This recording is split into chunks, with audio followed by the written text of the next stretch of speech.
Cancer, তার অপর নাম কর্কট। আর সেই কর্কটের কামড়ে ইতিমধ্যেই মারণ ব্যাধিতে কত লক্ষ লোক প্রায় আজকে আমাদের দেশে আক্রান্ত। সমীক্ষায় দেখা গিয়েছে আগামী দিনে 100%-এর মধ্যে 25% লোক কিন্তু মারণ ব্যাধির এমনই একটি রোগে আক্রান্ত হতে পারে। সবটাই বিস্তারিত জানবো আজকের নোবেল ডাক্তার চেম্বার্সে। নমস্কার, আমি রয়েছি গোপা।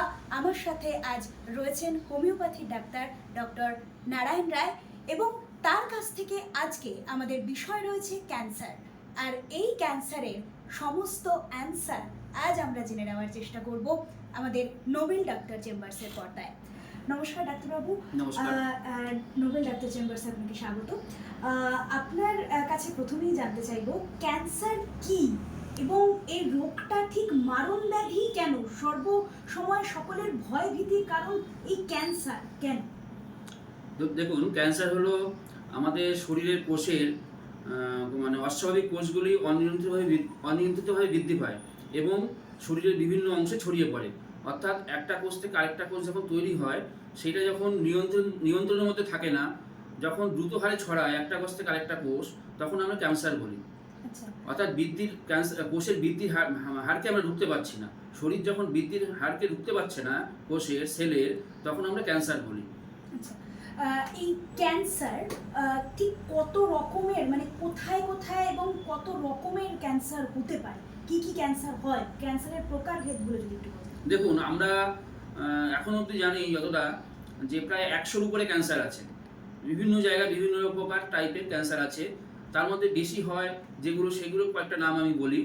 যেমন ফুসফুস cancer, lung cancer, breast cancer, uterine cancer, prostate cancer, colon cancer, rectum cancer, এমনকি লিভারও পর্যন্ত ক্যান্সার দেখতে পাওয়া যায়। আর শরীরের বিভিন্ন অংশে ক্যান্সার দেখি, শরীরের বাইরেও অনেক সময় হয়, বিভিন্ন গ্ল্যান্ডে ক্যান্সার হয়, শরীরের ভিতরের অংশে বিভিন্ন অংশে ক্যান্সার হয়। তবে এই ব্লাড ক্যান্সার, যেটা হামেশাই শোনা যায় এখন ব্লাড ক্যান্সার হচ্ছে, এগুলো কমন নামগুলো, এগুলো কমন। তবে ক্যান্সার আরও আছে।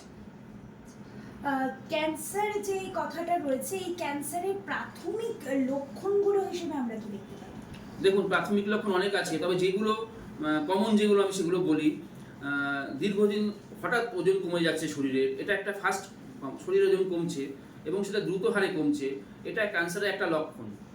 ধরুন, যার হঠাৎ গলার স্বরটা অনেকদিন ধরে বসে আছে বা কাশি কমছে না, এটা একটা ক্যান্সারের লক্ষণ।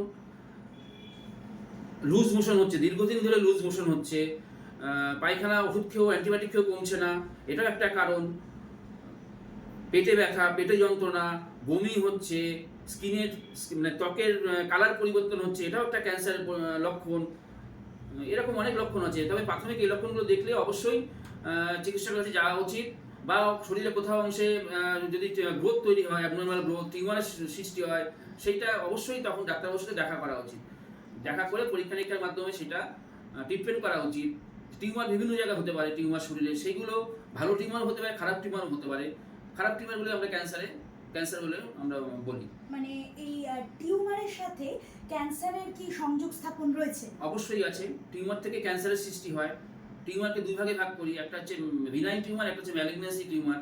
যেটা বিনাইন টিউমার সেটা স্বাভাবিক, সেটা কোষের বৃদ্ধি স্বাভাবিক থাকে, কিন্তু ম্যালিগন্যান্সি যেটা কোষের বৃদ্ধি অস্বাভাবিক থাকে, মানে একটা সেল থেকে আরেকটা সেল সৃষ্টি করে।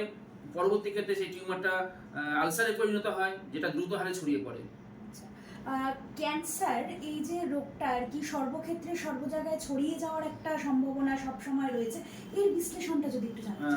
অবশ্যই ছড়িয়ে যায়। যে ওই প্রথমে বললাম যে সেলের অনিয়ন্ত্রিত বৃদ্ধি, যেটা শরীর রুখতে পারছে না, মানে যেটা জেনেটিক্যালি জিন, যে ক্যান্সার জিন যদি থাকে, এটা পরে আমি বলবো। সেই জিন যদি ক্যান্সার জিনের জন্য শরীরের একটা সেল থেকে আরেকটা সেল ক্ষতিগ্রস্ত হচ্ছে, মানে আলসার তৈরি হয়ে যাচ্ছে, সেই আলসারটা দ্রুত ছড়িয়ে যাচ্ছে, যেটা রোখার মতো ক্ষমতা ইমিউনিটি পাওয়ার শরীর তৈরি করতে পারছে না।